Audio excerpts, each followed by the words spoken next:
तो आखिरकार नोटिस आ ही गई। आप लोग कब से परेशान हो रहे हैं, डेली परेशान हो रहे हैं, मुझे परेशान कर रहे हैं। कब होगा सर, कब होगा, कब आएगी नोटिस, कब रिजल्ट आएगा, कब इंटरव्यू होगा, समझ नहीं आ रहा सर कैसे होगा, क्या होगा। इधर उधर के कॉल्स आ रहे, तमाम तरह की क्वेरीज मन में चल रही थी। अल्टीमेटली आज फाइनल फुल स्टॉप इस पर एक लग ही गया है। तो चलिए चलते हैं मेरे सीधे टैबलेट की स्क्रीन पर और जानते हैं आज के वीडियो का विषय। तो आप सभी जो मुझे फॉलो कर रहे हैं काफ़ी समय से, आप लोग को पता होगी कि छत्तीसगढ़ में आयुष चिकित्सकों की भर्ती हेतु ग्रेजुएट्स और पोस्ट ग्रेजुएट्स दोनों के लिए इंटरव्यूज़ के लिए वैकेंसीज निकली थी राष्ट्रीय आयुष मिशन के अंतर्गत। तो आयुष मिशन के अंतर्गत जो पोस्ट ग्रेजुएट्स की वैकेंसीज निकली थी उसकी तो इंटरव्यू होकर पोस्टिंग भी हो चुकी है।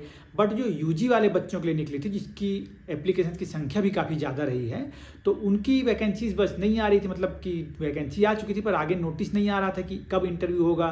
बस बीच में एक न्यूज़ ये भी आ गई कि सीट्स बढ़ गई हैं, वापस से फिर एक न्यूज़ आई कि फिर से सीट बढ़ गई हैं। ऐसे करके बीच बीच में ऐसे नोटिस आते रहे हैं, बट फाइनल रिजल्ट नहीं आ पा रहा था कि कब क्या होने वाला है। तो जिन बच्चों ने फॉर्म भर रखा है, मन में एकदम से टेंशन, कैसे करें, क्या करें, इधर उधर के कॉल्स जो आपको पता ही हैं आ रहे हैं लोगों के पास, है ना।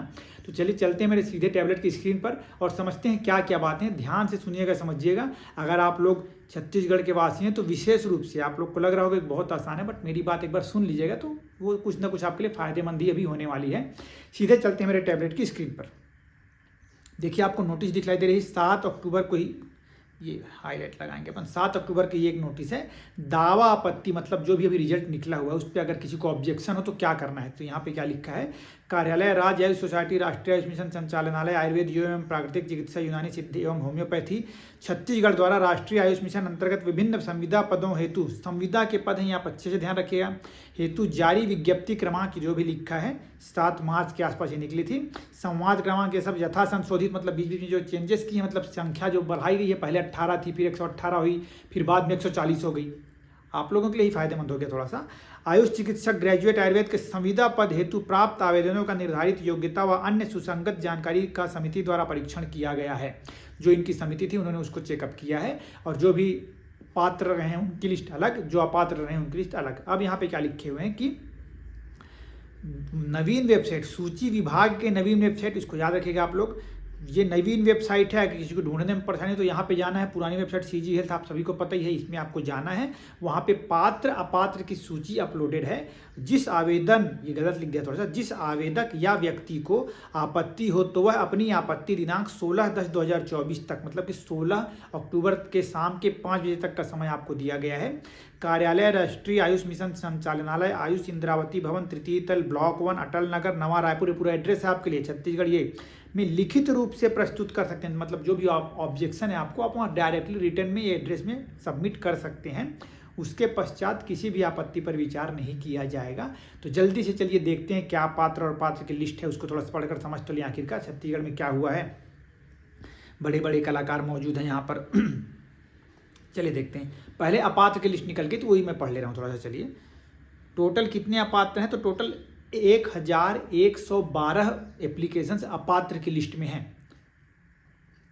पता नहीं कितने, इतने सारे लोगों ने क्या गलत फॉर्म भर दिया है कि क्या गलतियां की हैं। मुझे ऐसा लग रहा है कि कई ऐसे बच्चे जिनका इंटर्नशिप अभी कंप्लीट नहीं हुआ होगा, उन्होंने भी फिलअप किया होगा, दैट्स वाई इतने अपात्र लिस्ट मुझे दिखलाई पड़ रहा है। मुझे ऐसा लग रहा है, बाकी मैंने डिटेल अंदर क्योंकि पढ़ा नहीं है। तो यहाँ पे हेडिंग क्या लिखी है देखिए, आयुष चिकित्सक ग्रेजुएट दावा आपत्ति हेतु अपात्र आवेदन पत्रों की सूची। अब ये लाइन थोड़ा सा कंफ्यूजिंग क्रिएट कर रहा है कि दावा आपत्ति हेतु अपात्र, वहां पे क्या बोल रहे थे पहले नोटिस में कि दावा आपत्ति कोई भी कर सकता है वहां पे। अब यहाँ पे बोले कि दावा आपत्ति हेतु अपात्र, मतलब क्या ये अपात्र हैं तो क्या ये ऑब्जेक्शन कर पाएंगे कि नहीं, ये थोड़ा सा देख लीजिए। मजाक कर रहा हूँ, आप लोग बिल्कुल कर ही सकेंगे, ठीक। ये थोड़ा सा लिखने में गलती की है इन्होंने, तो आप बिल्कुल कर सकते हैं ऑब्जेक्शन। तो क्या इसमें कमी यहाँ पे दिख रही है आपको, ये देखिए यहाँ पे क्लियरली बतला दे रहे हैं। एक तो सीरियल नंबर लिखा हुआ है जिससे मैंने आपको बता दिया कि 1112 लोग अपात्र हो चुके हैं, 1000 से भी ऊपर बच्चे अपात्र हैं। आवक जावक क्रमांक और दिनांक, मतलब कि जब आपका आवेदन उस ऑफिस में पहुंचा है उसका नंबर और उसका डेट, ठीक। किस डेट में वो वहाँ पे रिसीव हुए, वो यहाँ पे लिखा है। फिर आवेदक के पिता पति का नाम, मोबाइल नंबर, ईमेल, मतलब आपका ये पर्सनल डाटा यहाँ पे थोड़ा सा लिखा हुआ है। और अपात्र किए जाने का रीजन, इसको आपको देखना है अपना कि ये सही लिखा है कि गलत लिखा है। लाइक मैं एग्जांपल के तौर पर, कोई भी इस बात को अन्यथा मत लेना भैया। देखिए क्या लिखा है, डॉक्टर अभिलाखा कोसले करके लिखा हुआ, इनका एड्रेस पूरा डिटेल लिख दिया है। अब यहाँ पे अपात्र किए जाने का कारण लिखा है इंटर्नशिप पूर्णता प्रमाण पत्र असंलग्न, मतलब कि इन्होंने जब फॉर्म फिलअप किया है, जो डॉक्यूमेंट्स हमको अटैच करने थे वहाँ पे अगर इनकी इंटर्नशिप कंप्लीट हो गई थी तो इंटर्नशिप कंप्लीशन सर्टिफिकेट डालना भूल गए हैं, या फिर अगर नए बच्चे हैं, जो मैं बोल रहा था कि ऐसा कारण हो सकता है जिस वजह से ज़्यादा बच्चों की संख्या अपात्र में दिखलाई दे रही। अगर ये अभी नए बच्चे हैं, अभी पढ़ ही रहे, इंटर्नशिप इनका भी कंप्लीट नहीं हुआ है, तो दैट्स वाई अपात्र हैं। तो अगर आप सर्टिफिकेट आपके पास है तो तुरंत अटैच करिए, पहुंच जाइए कार्यालय में, जमा कर देंगे, आप लिस्ट में आ जाएंगे। ठीक, ऐसा ये सेकंड नंबर प्रकाश तिवारी जी का भी वही बात यहाँ पे लिखा हुआ दिख रहा है। फिर काजल ताम, नाम मैं नहीं पढ़ता, चलिए नाम हटा देते हैं। पंजीयन प्रमाण पत्र असंलग्न, तो रजिस्ट्रेशन नहीं है, इसको आपको देखना पड़ेगा। जो भी मतलब यहाँ पे कमियां दिख रही, इसको आप दूर करके वहाँ जाकर अपना क्वेरी कर सकते हैं, ऐसा मुझे लग रहा है। ठीक, ये केवल मुझे ऐसा लग रहा है, बाकी हेडिंग भी एक थोड़ा सा मेरे माइंड में डाउट क्रिएट कर रही है। तो ऐसे टोटल हम देखते चले जाएंगे तो देखिए किसी में उपलब्धि, मतलब किसी में मोस्टली देख रहा है तो उपाधि, इंटर्नशिप पूर्णता प्रमाण पत्र, मोस्टली इंटर्नशिप पूर्णता प्रमाण पत्र असंलग्न वाला पॉइंट ही यहाँ पे दिखलाई दे रहा है मुझे। कुछ एक में जैसे कि यहाँ पे एक है, उसमें DD असंलग्न लिखा हुआ है, बाकी नहीं तो मोस्टली देखिए इंटर्नशिप पूर्णता प्रमाण पत्र, इंटर्नशिप वही मोस्टली ज़्यादा वही है, एक दो बातें कुछ और हो सकती हैं। तो इसको आप अपात्र देखिएगा। पात्र लोगों की लिस्ट में हम देख लेते हैं नाम क्या है, वो भी जल्दी से देख लें। तो टोटल पात्र, अगर हम फॉर्म की बात करें तो 551 पात्र कैंडिडेट्स के नाम यहाँ पे मौजूद हैं। 551 पात्र मनुष्य यहाँ पे मौजूद है। यहाँ पे क्या लिखा हुआ है, संविदा पद के दावापत्ति हेतु पात्र। देखिए मतलब कि दावापत्ति के लिए आप पात्र हैं, ऐसा मीनिंग मैं निकाल पा रहा हूँ, हो सकता है गलत सोच रहा हूँ।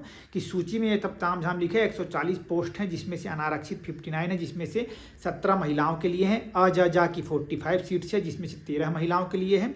अन्य पिछड़ा वर्ग की 19, जिसमें से 5 महिलाओं की। अजा की 17, जिसमें से 5 महिला की। दिव्यांग की 10, OL और OA करके 1 लेग 1 है, 1 आर्म ऐसा करके लिखा हुआ है। इसमें सीधा पात्र है तो ज़्यादा कुछ लिखा नहीं, बस सीरियल नंबर, मतलब ये सीरियल नंबर आपका मेरिट लिस्ट नहीं है। ठीक, अभी आपको जाकर इंटरव्यू भी वहाँ पे देना है। ये केवल सीरियल नंबर बनाया है कि कौन से आवक डावक के हिसाब से डेट यहाँ पे डिस्ट्रीब्यूट किया गया है। कि भाई 7 मार्च को नोटिस निकली थी, 18/3/2024, मतलब 18 मार्च को, जिसका मतलब सबसे पहले इन्हीं का फॉर्म पहुंचा है कि इनका सुखराम जी का। ठीक, तो ऐसे इस सीक्वेंस में, पूरा ये सीक्वेंस यहाँ बना हुआ है। ये मेरिट लिस्ट नहीं है तो घबराने की आपको आवश्यकता नहीं कि अरे मेरा नाम तो बहुत पीछे है, होगा कि नहीं होगा जान दो, ऐसा सोच रहे होंगे कई लोग ना। तो ऐसा नहीं है, ये केवल सीरियल नंबर बनाए गए। मेरिट लिस्ट अभी इंटरव्यू के बाद फाइनली बनेगी। तो टोटल यहाँ पे आप देख सकते हैं 551 लोगों के नाम हैं। आप अपना नाम यहाँ से खुद चेक कर सकते हैं, चाहे तो देख लीजिएगा भाई, टोटल काफ़ी सारे नाम हैं। और जिनके बीच में नाम है, आप सभी को पहली बात तो बधाइयाँ कि आपने सही तरीके से फॉर्म भर लिया, ताकि आप अपात्र होने से बच चुके हैं। अब अगला कदम आपको ये रखना है कि अपने इंटरव्यू की तैयारी अच्छे से करिएगा। और all the very best to all of you. Stay connected for such helpful videos. किसी भी प्रकार की क्वेरी लग रही होगी आप लोगों को तो इस वीडियो के नीचे कमेंट कर दीजिएगा। और एक बात और, हाँ, बच्चे मुझे बहुत पूछ रहे हैं कि इंटरव्यू कैसे होगा सर, कुछ बता दीजिए। आप तो इंटरव्यू देकर आए हुए हैं, हालांकि इंटरव्यू मेरा सिलेक्शन नहीं हुआ है, ऑलरेडी मैंने आप लोग के बाद बतला रखी है। बट इंटरव्यू कैसा था उसका अनुभव मैंने आप लोग के साथ शेयर किया, बहुत अच्छे से एक्सप्लेन किया। तो प्लीज़ इंटरव्यू में जाने के पहले उस वीडियो को मैं इस वीडियो के लिंक पे ना जरूर कमेंट कर दूंगा, या तो डिस्क्रिप्शन में डाल दूंगा, या फिर ऊपर में जो आई बटन रहता है ना, वहाँ पे लिंक जरूर कर दिया रहूँगा। तो प्लीज़ इस वीडियो के बाद उस इंटरव्यू कैसे देना है, क्या पूछ रहे हैं, उस सब बातों के एक बार जरूर देख लीजिएगा।